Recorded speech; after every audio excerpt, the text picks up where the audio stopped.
தமிழக வெற்றிக் கழகத்தின் தலைவர் விஜய் தனது கட்சி கொடியை அறிமுகம் செய்து வைக்கும் பணிகளில் தீவிரம் காட்டி வருகிறார். இதற்கிடையே கொடி அறிமுக விழாவுக்கு அவர் போட்ட மெகா பிளான் வெளிச்சத்திற்கு வந்துள்ளது. தமிழ் சினிமாவில் உச்ச நட்சத்திரமாக இருக்கும் விஜய் அந்த களத்தில் இருந்து அரசியல் களத்தில் குதித்துள்ளார். வெங்கட் பிரபு இயக்கத்தில் உருவாகியுள்ள கோட் படம் வரும் செப்டம்பர் 5ஆம் தேதி வெளியாக இருக்கும் நிலையில் அடுத்த ஒரு சில நாட்களில் தனது முதல் அரசியல் மாநாட்டை நடத்த திட்டமிட்டிருக்கிறார் விஜய். மாநாட்டிற்கு முன்பாக கொடியை அறிமுகம் செய்து வைக்க திட்டமிட்ட அவர் வரும் 22ஆம் தேதி பனையூரில் உள்ள தனது கட்சி அலுவலகத்தில் கொடியை ஏற்றி அறிமுகப்படுத்த இருக்கிறார். இந்த நிகழ்ச்சிக்கு மாவட்ட தலைவர்கள் மற்றும் அணி தலைவர்கள் என மொத்தமாக 250 நபர்களுக்கு மட்டுமே அழைப்பு விடுக்கப்பட்டுள்ளது.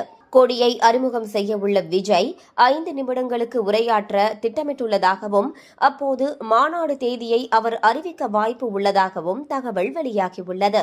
இது ஒரு புறம் இருக்க, இன்றைய தினம் பனையூரில் உள்ள கட்சி அலுவலகத்தில் மஞ்சள் நிறம் கொண்ட ஒரு கொடியை ஏற்றி ஒத்திகை பார்த்துள்ளார் விஜய். அறிமுகப்படுத்த இருக்கும் கட்சியின் ஒரிஜினல் கொடி 2 வண்ணங்களில் இருக்கும். அதற்கு இடையில் வெற்றியின் சின்னமான வாகை மலர் இருக்கும் என்று கூறப்படுகிறது.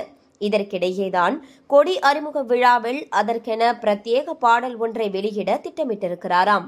இந்த பாடலை ஆள போரா தமிழ உள்ளிட்ட பாடல்களை எழுதிய விவேக் எழுதியுள்ளதாகவும் விஜயின் ஃபேன்பாய் தமன் இசையமைத்துள்ளதாகவும் கூறப்படுகிறது.